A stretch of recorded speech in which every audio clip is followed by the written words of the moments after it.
മോള് വലിയ ഡോക്ടറാണ്, വലിയ കൈപ്പുണ്യമാണെന്നൊക്കെ നാട്ടുകാർ പറയുന്നുണ്ട്. അച്ഛനത് അനുഭവിക്കാനുള്ളൊരു യോഗം വേണമല്ലോ. അതിനായിരിക്കും ഇങ്ങനെയൊക്കെ സംഭവിച്ചത്. അച്ഛൻ എന്തൊക്കെയാ പറയുന്നത്? ഇനി ഒരിക്കലും നമ്മൾ പഴയതുപോലെ ആവില്ല അല്ലേ മോളെ? ഈ അവസ്ഥയിൽ അച്ഛൻ അങ്ങനെയൊന്നും ആലോചിക്കരുത്. ആദ്യം അച്ഛൻ്റെ ആരോഗ്യം ശരിയാവട്ടെ. ആരോഗ്യം വേണം, ആയുസ്സും വേണം. പക്ഷേ എന്തിനാണെന്നൊരു ചോദ്യമുണ്ട്. അച്ഛൻ ജീവിച്ചിരിക്കുന്നത് നിന്റെ വേദന കാണാനാണോ? അച്ഛന് മതിയായി മോളെ. ആ വീഴ്ചയിലങ്ങ് തീർന്നാ മതിയായിരുന്നു. അങ്ങനെയൊന്നും പറയില്ല അച്ഛാ. എന്നോട് ദൈവത്തിനെ കുറിച്ച് ഏറ്റവും കൂടുതൽ സംസാരിച്ചിട്ടുള്ളതാരാ? അച്ഛനല്ലേ. ജീവിതത്തില് പല പരീക്ഷണങ്ങളും ഉണ്ടാവുമെന്ന് പറഞ്ഞു മനസ്സിലാക്കി തന്നതാരാ? അച്ഛനല്ലേ. അടിയുറച്ച് നിന്റെ കർമ്മത്തിൽ മുന്നോട്ട് പോകുന്നു പറഞ്ഞതും അച്ഛനല്ലേ. ഞാൻ അങ്ങനെയൊക്കെ ചെയ്തോളാം. ഒരിക്കലും അച്ഛൻ്റെ മോള് കരയുന്നത് അച്ഛൻ കാണില്ല. എന്നെക്കാളും നല്ല വിഷമമുണ്ട് നിനക്ക്. ഒളിഞ്ഞു നിന്ന് കരയാൻ നിനക്ക് സാധിക്കുമായിരിക്കും, പക്ഷേ കരയാതിരിക്കാൻ നിനക്ക് കഴിയില്ല. സ്വന്തം ഭർത്താവ് തള്ളിപ്പറഞ്ഞ എനിക്കൊന്നും സംഭവിക്കില്ല എന്ന് പറയാനുള്ള ചങ്കൂറ്റമുണ്ടോ എൻ്റെ മോക്ക്?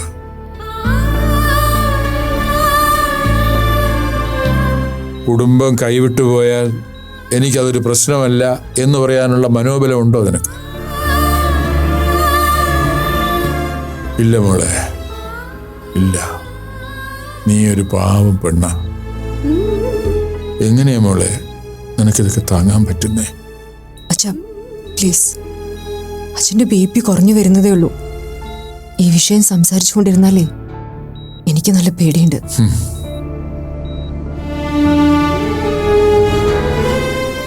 അച്ഛൻ നിനക്ക് വേദന തരില്ല. ദൈവസിദ്ധാന്തങ്ങൾ പഠിച്ച കൂട്ടത്തില് ഏറ്റവും ആഴത്തിൽ പഠിച്ച ഒന്നാണ് മുജ്ജന്മ പാപം.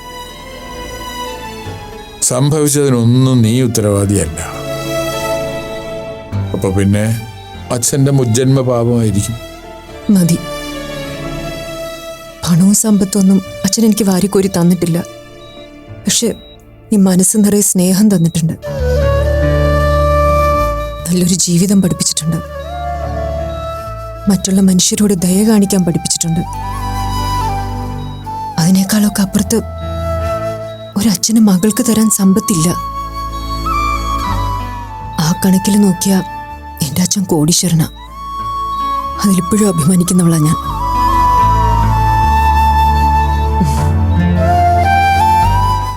കുട്ടിച്ചിനെ കാത്തിട്ട് എനിക്ക് ആരുണ്ടെന്ന് തോന്നല്ല. വഴിയിൽ ചിലപ്പോൾ ആരോടെങ്കിലും സംസാരിച്ച് നിൽപ്പുണ്ടാവും. എന്നാ ഞങ്ങൾ ഇറങ്ങാൻ നോക്കട്ടെ അമ്മേ. തിരക്കാണെങ്കിൽ പിന്നെ എന്തു പറയാനാ?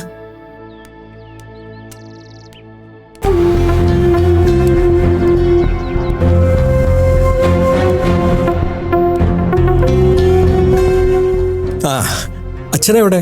മോളിലുണ്ട്. ആ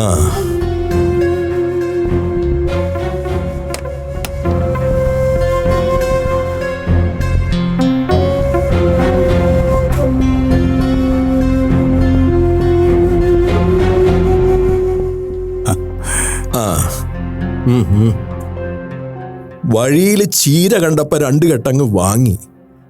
പാടത്തുനിന്ന് നേരിട്ട് പറിച്ചതാന്നൊക്കെ അവന്മാര് പറഞ്ഞത്.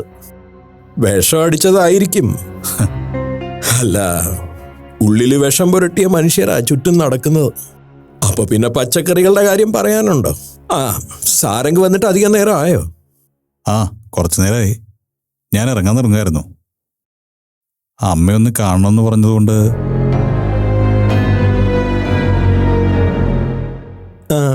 ഗംഗാധരൻ എന്താ പറ്റിയേ? മൈഥിലിയുടെ അച്ഛന്? ഒന്നും പറ്റിയില്ല. അച്ഛൻ വീട്ടിലുണ്ടായിരുന്നു, പോവുകയും ചെയ്തു. അയാള് മൈഥിലിയുടെ ഹോസ്പിറ്റലിലുണ്ട്, ചികിത്സയിലാ. അയ്യോ, എന്തു പറ്റി? വഴിയിൽ തളർന്നു വീണതാണെന്നാ പറഞ്ഞത്. സാരംഗ് അറിഞ്ഞിട്ടുണ്ടായിരുന്നില്ലേ? ഇല്ല, മൈഥിലി വിളിച്ചു പറഞ്ഞതുമില്ല. സംഗതി സത്യമാ. ഞാൻ വിളിച്ചു ചോദിച്ചിരുന്നു. എന്നാ പിന്നെ ഞാനൊന്ന് ഹോസ്പിറ്റലിൽ ചെന്ന് അന്വേഷിക്കട്ടെ. ഹാ, വയസ്സുകാലത്ത് വീഴാൻ വലിയ കാരണങ്ങളൊന്നും വേണ്ട. പിന്നെ ചിലര് വീഴ്ച മാനിക്കാതെ എഴുന്നേറ്റ് നടക്കും. അത് ഇനിയും ചിലത് ചെയ്തു തീർക്കാനുണ്ടെന്ന തോന്നലുണ്ടാ. എന്നാ പിന്നെ ഞാൻ ഇറങ്ങുക. ശരി അമ്മേ, പിന്നെ വരാം. ആ ശരി. എന്നാ ശരി, പോയിട്ട് വാ. ആ.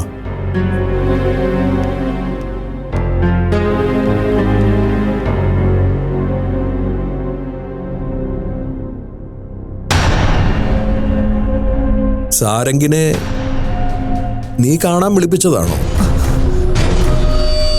അതെ.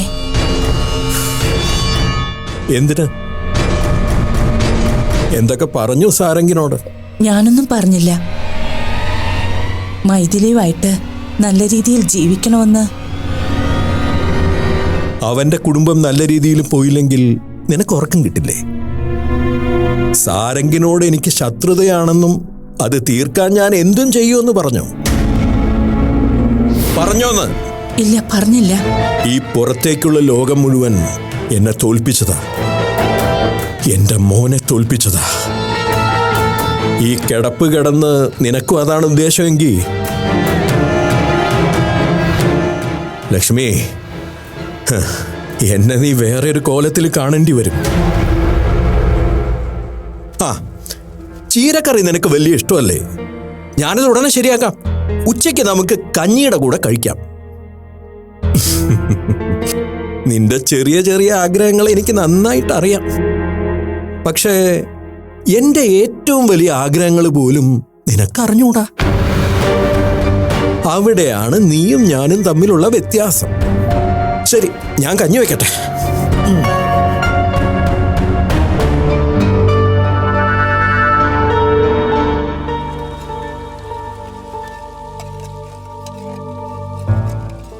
സുമ, നല്ല കടുപ്പത്തിലൊരു ചായ എടുക്ക്. നല്ല തലവേദന, കുളിച്ചിട്ട് മാറുന്നില്ല. എനിക്ക് തിരിച്ച് ഹോസ്പിറ്റലിലേക്ക് പോകണം. സാറിന് എങ്ങനെയുണ്ട് മാഡം? കുഴപ്പമില്ല. എന്ത് പറ്റിയത്? പെട്ടെന്ന് BP ഹൈ ആയി. ഇവിടുന്ന് ഇറങ്ങിപ്പോയ വിഷമമായിരിക്കും അല്ലേ? എനിക്കിപ്പോൾ തന്നെ തിരിച്ചു പോകണം. നീ ഒരു ഫ്ലാസ്കും അച്ഛന് പുതയ്ക്കാനുള്ള ബെഡ്ഷീറ്റും എടുത്തോ. മാഡം കുറച്ച് റെസ്റ്റ് എടുത്തോ, ഞാൻ ചായ കൊണ്ടുവരാം.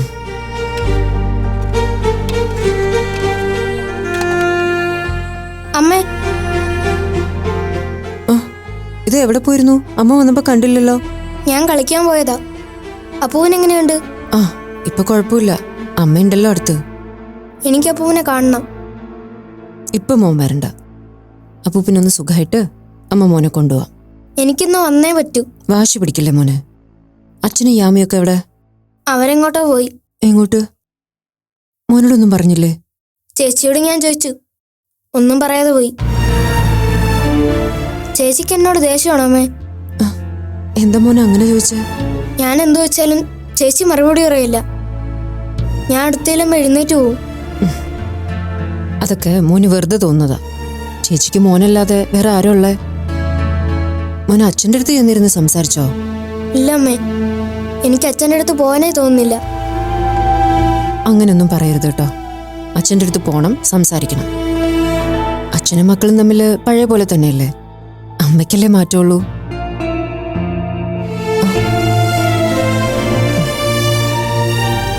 ചേച്ചി ഇങ്ങോട്ട് മിണ്ടിയില്ലെങ്കിൽ മോൻ അങ്ങോട്ട് ചെന്ന് മിണ്ടണം. അച്ഛനോടും അതെ. ഏത് കുട്ടിനെ എല്ലാരും വേണ്ടേ?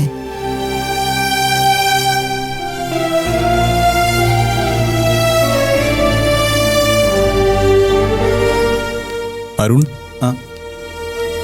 അച്ഛൻ ഏത് റൂമിലാ? സർ, അദ്ദേഹം ICUലാണ്. എനിക്കൊന്ന് കാണണമല്ലോ. സർ, മാഡം പുറത്തേക്ക് പോയിരിക്കുകയാണ്. അദ്ദേഹത്തിൻ്റെ കണ്ടീഷനും ബെറ്റർ ആയിട്ടില്ല. തൽക്കാലം വിസിറ്റേഴ്സിനെ ആരെയും വിടണ്ടെന്നാ മാഡം പറഞ്ഞിരിക്കുന്നത്. So what? അച്ഛനെ കാണാൻ എനിക്ക് പെർമിഷൻ ഇല്ലെന്നാണോ താൻ എന്താ ഉദ്ദേശിക്കുന്നത്? അല്ല സർ, എനിക്ക് അച്ഛനെ കാണണം, കണ്ടേ പറ്റൂ. പ്ലീസ് വരൂ.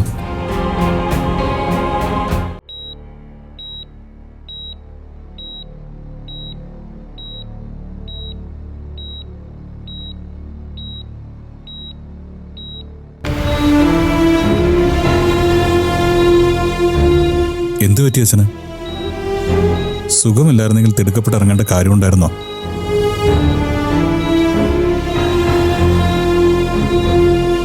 ഞാൻ പുറത്തുണ്ട് സർ.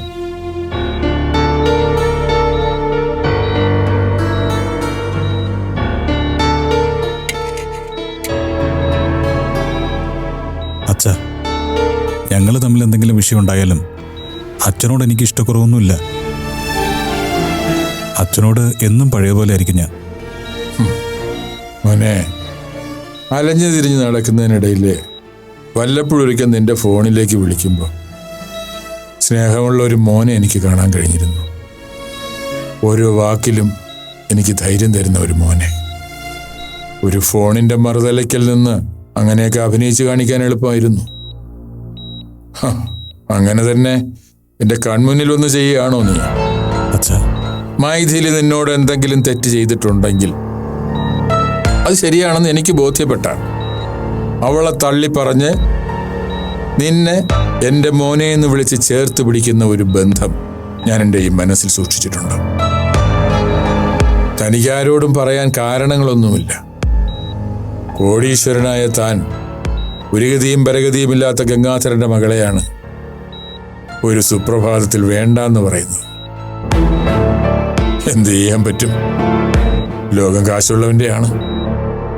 ബാക്കി എല്ലാവരും എല്ലാം സഹിക്കണം. എനിക്ക് അച്ഛനോടെല്ലാം പറയണമെന്നുണ്ട്. പക്ഷെ അച്ഛനത് താങ്ങില്ല, പ്രത്യേകിച്ചും ഈ ഹോസ്പിറ്റൽ ബെഡിൽ. ചാവിൻ്റെ ശബ്ദം ഞാൻ കേൾക്കാൻ തുടങ്ങിയിട്ട് കാലം കുറച്ചായി. ഇടയ്ക്കിടയ്ക്ക് വരുന്ന തളർച്ചയും പെട്ടെന്ന് പ്രത്യക്ഷപ്പെടുന്ന ഒരു കൂരിരുട്ടുമൊക്കെ എൻ്റെ ജീവിതത്തിൽ എൻ്റെ കൂടെ തന്നെയുണ്ട്. എനിക്കറിയാം, ഈ നടന്നു തീർക്കുന്ന ഏതെങ്കിലും ഒരു വഴിയിൽ ഞാൻ വീണ് തീർന്നു പോകുമെന്ന്. പണ്ടായിരുന്നെങ്കിൽ ആ മരണം സ്വസ്ഥതയോടെ ആവുമായിരുന്നു. ആ സ്വസ്ഥത പോലും നഷ്ടപ്പെടുത്തി കളഞ്ഞല്ലോടാ മോനെ നീ. മോൻ നന്നായിരിക്കണം. പറഞ്ഞു ശീലിച്ച വാചകം മാറ്റാൻ എനിക്ക് പറ്റില്ല. നന്നായിരിക്കണം.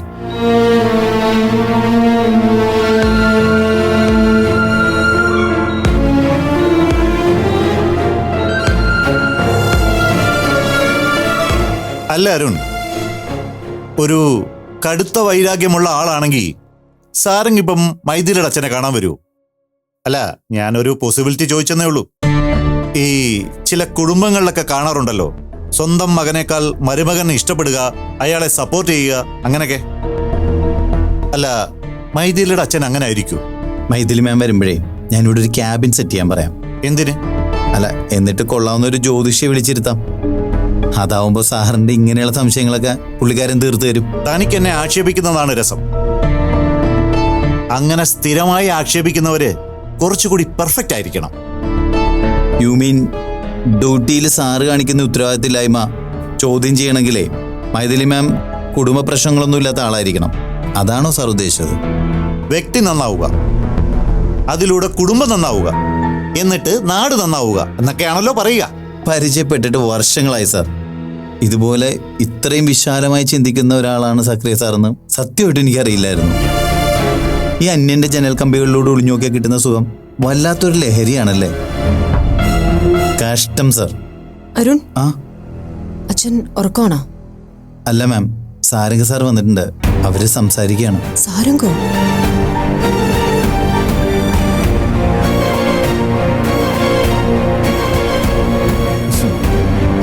ഇപ്പൊ എങ്ങനുണ്ട്? ഇത് അവസാനം കറങ്ങി തിരിഞ്ഞ് ഞാൻ പറഞ്ഞ രീതി തന്നെ വരും.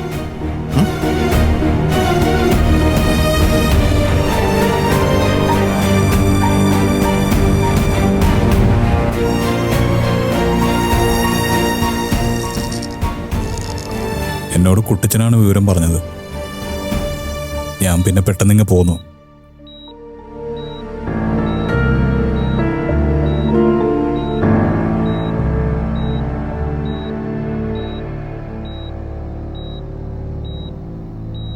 അച്ഛനിപ്പോ കുഴപ്പമൊന്നുമില്ലല്ലോ? ഇല്ല, കുഴപ്പമൊന്നുമില്ല. ആശ്വസിപ്പിക്കാൻ സാരംഗ് മിടുക്കനാണല്ലോ. എങ്ങനെ വേണമെങ്കിലും. അച്ഛാ ഞാനിപ്പോ വരാം. ഉം. സാരംഗൊന്ന് വരൂ. അല്ലടോ, വരാനാ പറഞ്ഞത്.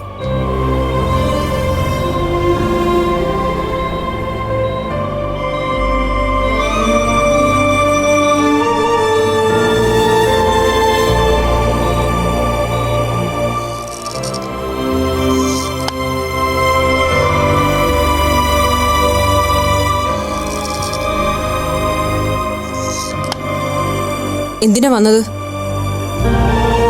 ജീവനോട് അച്ഛൻ ബാക്കി കിടക്കാൻ പാടില്ല എന്ന് തീരുമാനിച്ചുറപ്പിച്ചിട്ടാണോ? താൻ എന്തൊക്കെയാ പറയുന്നേ? ഒരാൾക്ക് അസുഖം വന്നാ മറ്റൊന്നും നമ്മൾ ചിന്തിക്കില്ലല്ലോ. എങ്ങനെ അസുഖം വന്നു എന്ന് ചിന്തിക്കണം. അച്ഛൻ തളർന്നു വീഴാനുള്ള കാരണം എന്താന്ന് ചിന്തിക്കണം.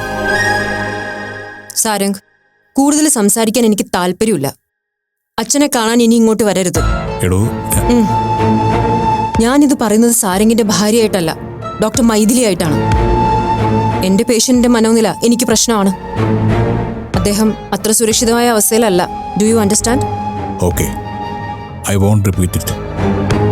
എന്തെങ്കിലും ആവശ്യമുണ്ടെങ്കിൽ താൻ വിളിക്കേ. ഉദ്ദേശിക്കുന്ന ആവശ്യം എന്താ? അച്ഛന്റെ കാര്യത്തില് ഇനി പ്രതീക്ഷിക്കുന്നത് എന്താ? സാരംഗ് പോ. എനിക്ക് ചിലപ്പോഴേ എന്നെ തന്നെ കൺട്രോൾ ചെയ്യാൻ പറ്റില്ല. പ്ലീസ് സാരംഗ്, അച്ഛൻ്റെ അടുത്ത് വന്നതും ആശ്വസിപ്പിച്ചതും ഒന്നും വലിയൊരു കഥയായിട്ട് മക്കളോട് പറയാൻ നിൽക്കണ്ട. അത്രയ്ക്ക് വലിയ കള്ളമൊന്നും പറയണ്ടെന്നാണ് ഞാൻ ഉദ്ദേശിച്ചത്.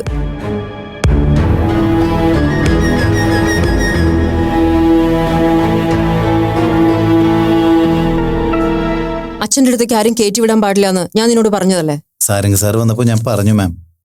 പക്ഷേ സാർ എന്നോട് ദേഷ്യപ്പെട്ടു. So what? ഞാൻ എൻ്റെ ജൂനിയർ ഡോക്ടറെ ഉത്തരവാദിത്തങ്ങൾ ഏൽപ്പിക്കുന്നതേ അത് കൃത്യമായിട്ട് പാലിക്കുന്നുള്ള പൂർണ്ണമായിട്ടുള്ള വിശ്വാസം കൊണ്ടാ. Sorry ma'am. You can go.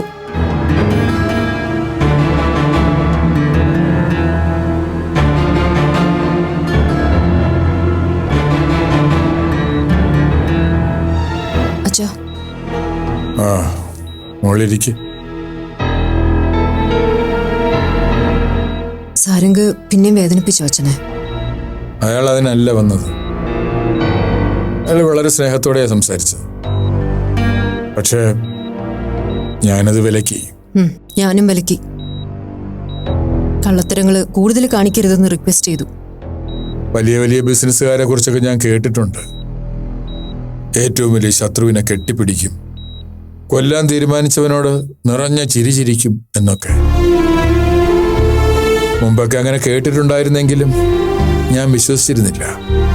പക്ഷെ ഇപ്പൊ മനസ്സിലായി, ജീവിതം ബിസിനസ്സാക്കിയവര് എന്ത് ചെയ്യും. അച്ഛനത് മനസ്സിൽ നിന്ന് കളയും. ഇനി ആരും അച്ഛനെ കാണാൻ വരില്ല. എങ്കിൽ കൊള്ളാം.